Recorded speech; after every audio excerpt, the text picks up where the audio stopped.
आज का लेसन है हमारा मटेरियल नाउन। क्योंकि कल हमने पढ़ा था कि नाउन की 5 किस्में हैं, जिनमें से हम 2 को पढ़ चुके हैं। तो आज है मटेरियल नाउन, जो तीसरे नंबर पर है। इसको उर्दू में इसमें मादा कहा जाता है, यानी मटेरियल नाउन। इसकी परिभाषा और डेफिनेशन इंग्लिश में हमने दी हुई है।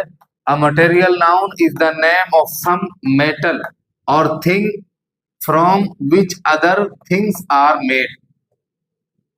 इसका तर्जमा क्या है कि मटेरियल नाउन यानी इसमें मादा वो नाउन है जिससे किसी मादा, सम मेटल, किसी मादा और थिंग या धात या चीज का इल्म हो, from which other things are made, जिससे दूसरी चीज बनती हो।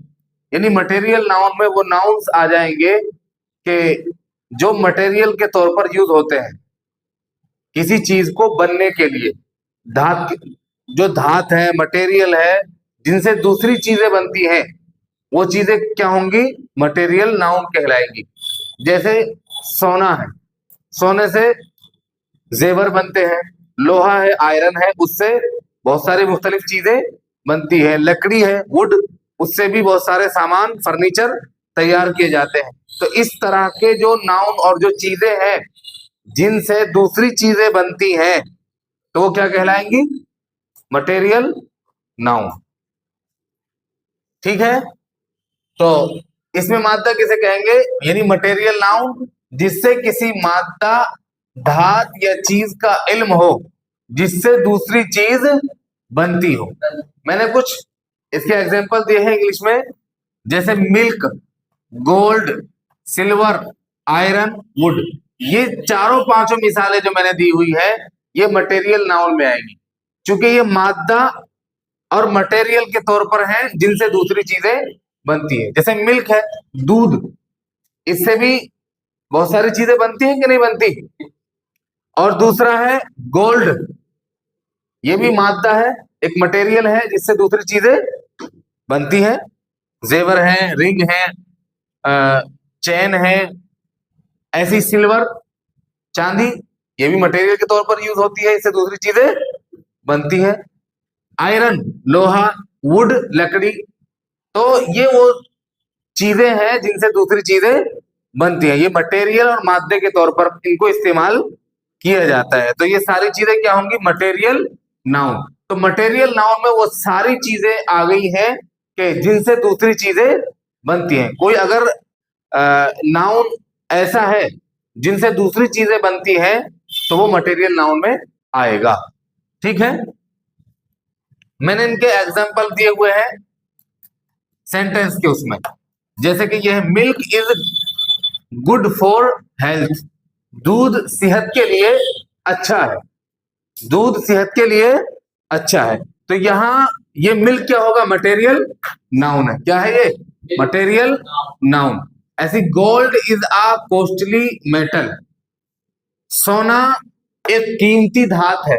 सोना एक कीमती धात है क्योंकि बहुत महंगा होता है और उससे जेवर वगैरह बनते हैं। तो इसमें गोल्ड क्या होगा? मटेरियल नाउन होगा। क्या होगा ये? Material noun. फिर तीसरा सेंटेंस है the gold ring is beautiful, the gold ring is beautiful, सोने की अंगूठी खूबसूरत है। तो यहां गोल्ड क्या होगा? गोल्ड भी मटेरियल नाउन कहलाएगा। ठीक है, चौथे नंबर पर आता है कलेक्टिव नाउन। इसमें जमा, कलेक्टिव नाउन को इसमें क्या कहते हैं? इसमें जमा। देखिएगा, इसकी तारीफ देखिएगा। A collective noun is the name of a number of person और थिंग्स टेकन टुगेदर।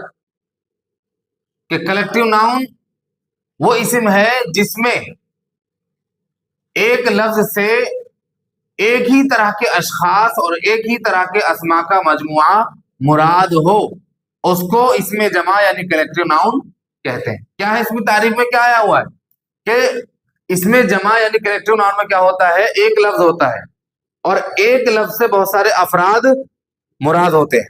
लफ्ज एक है लेकिन उससे बहुत सारे अफराद मुराद होते हैं, बहुत सारी चीजें मुराद होती हैं, लेकिन वो चीजें और वो अफराद जो क्या होंगे, एक ही कैटेगरी के होंगे, एक ही तरह के होंगे, एक ही हालत रखने वाले होंगे।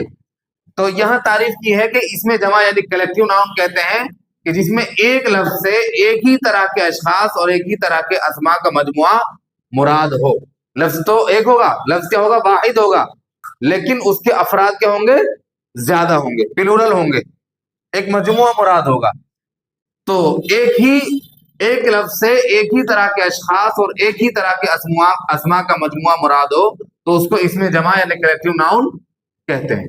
ठीक है, जैसे यहां मैंने एग्जांपल दिए हुए हैं, जैसे the team is winning, the team is winning, team जीत रही है, टीम जीत रही है।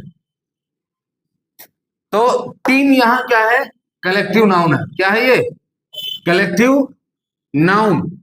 चूंकि टीम ये एक तो लफ्ज वाहिद है लेकिन अपने एक ही तरह के अफराद इससे मुराद है। क्या है, इससे एक ही तरह के अफराद मुराद है कि टीम यानी जो किसी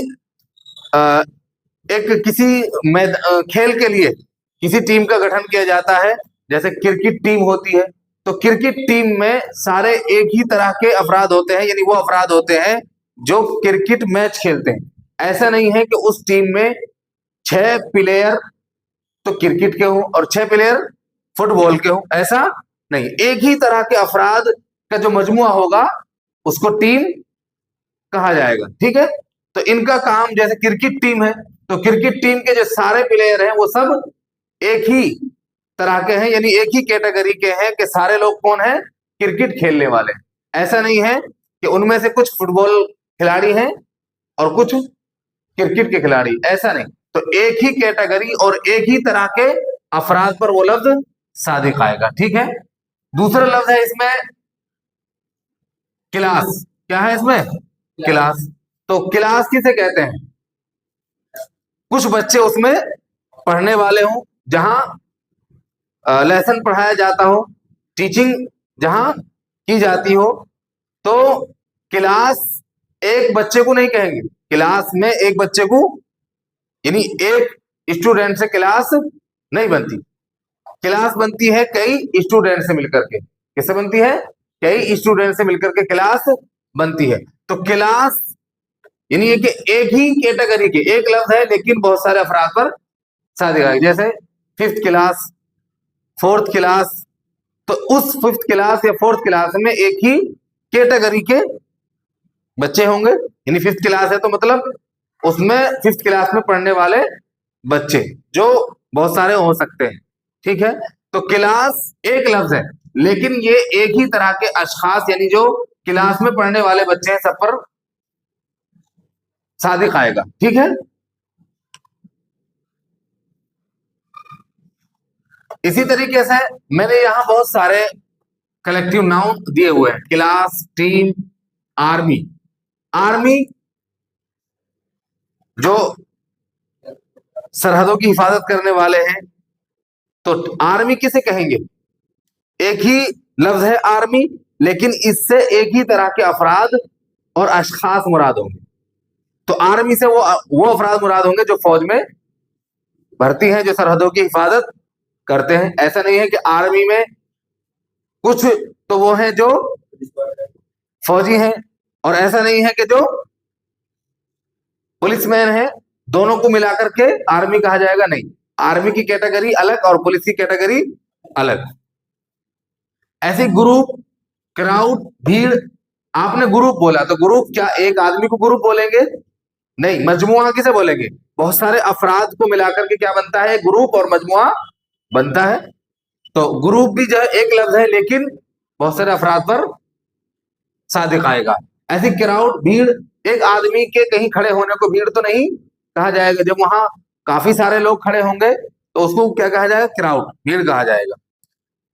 फैमिली, ठीक, एक ही कोई अकेला है वो अपने आप को फैमिली कहे तो फैमिली नहीं बन सकता। फैमिली वो 2-3 अफराद से मिलकर के फैमिली बनती है। ठीक है, तो फैमिली एक लफ्ज है लेकिन बहुत सारे अफराद पर सादिक आता है।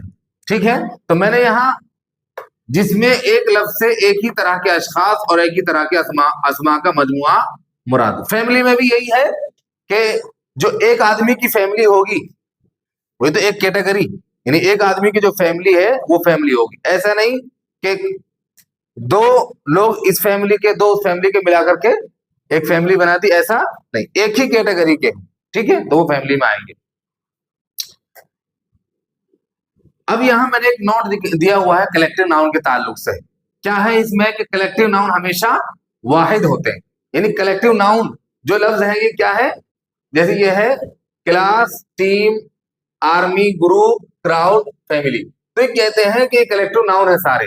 तो कलेक्टिव नाउन क्या होते हैं, ये वाहिद यानी सिंगल होते हैं, इनकी जमा नहीं होती। जमा क्यों नहीं होती, जमा क्यों नहीं आती इनकी, क्यों, इसलिए कि लफ्ज एक होता है लेकिन मजमुए पर दलालत करता है ये, इससे मजमुआ मुराद होता है, बहुत सारे अफराद मुराद होते हैं, तो इसलिए जमा लाने की जरूरत नहीं पड़ती।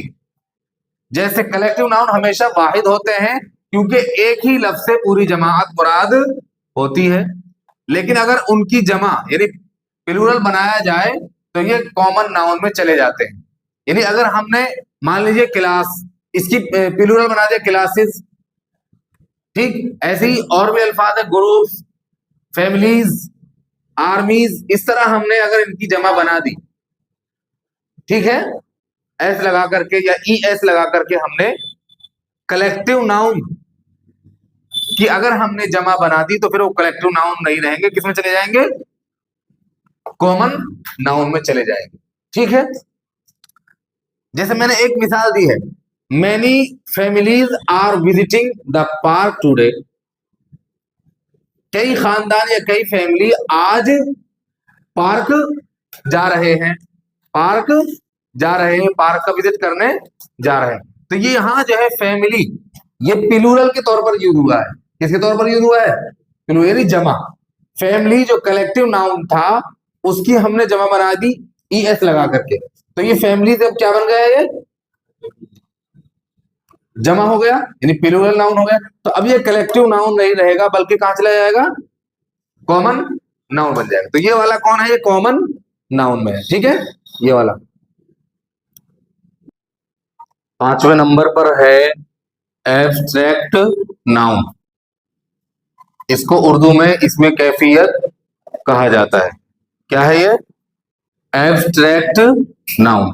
इसकी तारीफ क्या है, an abstract noun is the name of quality, action और स्टेट।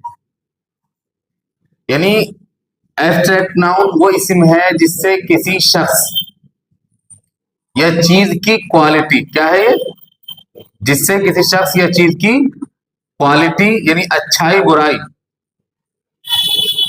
एक्शन उसकी कारकर्दगी और स्टेट या हालत मालूम हो, उसे इसमें कैफियत कहते हैं। ठीक है, तो जिससे नाउन से क्वालिटी यानी अच्छाई बुराई या उसकी हालत मालूम होगी तो उसको एब्स्ट्रैक्ट नाउन कहेंगे। मैंने यहां कुछ एग्जांपल दिए हुए हैं, जैसे friendship, anger, love, truth, weakness, beauty. Friendship दोस्ती, एंगर गुस्सा, लव मोहब्बत, ट्रूथ सच्चाई, वीकनेस कमजोरी, ब्यूटी खूबसूरती। तो ये जितने भी मैंने यहाँ वर्ड्स लिखे हैं ये एब्स्ट्रैक्ट नाउन में आते हैं, क्योंकि ये वो अल्फाज हैं जिनसे या तो क्वालिटी मालूम होती है यानी अच्छाई या बुराई, या हालत मालूम होती है।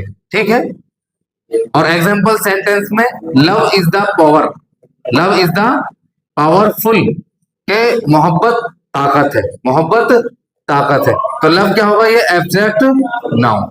ट्रुथ नेवर डाइज, सच्चाई कभी नहीं मरती, तो इसमें ये लफ्ज जो है ट्रुथ, ये क्या होगा, ये एब्स्ट्रैक्ट नाउन होगा, क्योंकि इससे क्वालिटी या हालत मालूम होती है।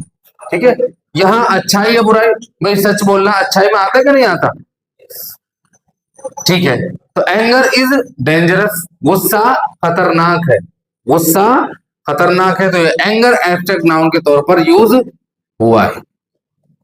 अब एब्स्ट्रैक्ट नाउन के ताल्लुक से एक बात है जो मैंने यहां जिक्र की है कि इसमें कैफियत यानी एब्स्ट्रैक्ट नाउन ना तो कभी छुआ जा सकता है और ना कभी उसको देखा जा सकता है आंखों से।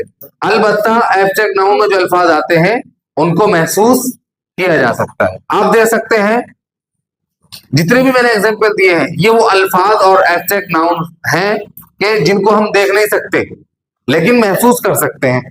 जैसे फ्रेंडशिप है, दोस्ती, एक दो दूसरे के दरमियान जो दोस्ती होती है उसको हम देख नहीं सकते अलबत्ता महसूस कर सकते हैं। ऐसे ही गुस्सा है, आदमी को गुस्सा आता है लेकिन हम उसको न छू सकते हैं और ना देख सकते हैं अलबत्ता महसूस कर सकते हैं। तो एब्स्ट्रैक्ट नाउन में क्या होता है वो अल्फाज आ जाते हैं कि जिनको ना तो देखा जा सकता है और ना छुआ जा सकता है अलबत्ता उनको महसूस किया जा सकता है।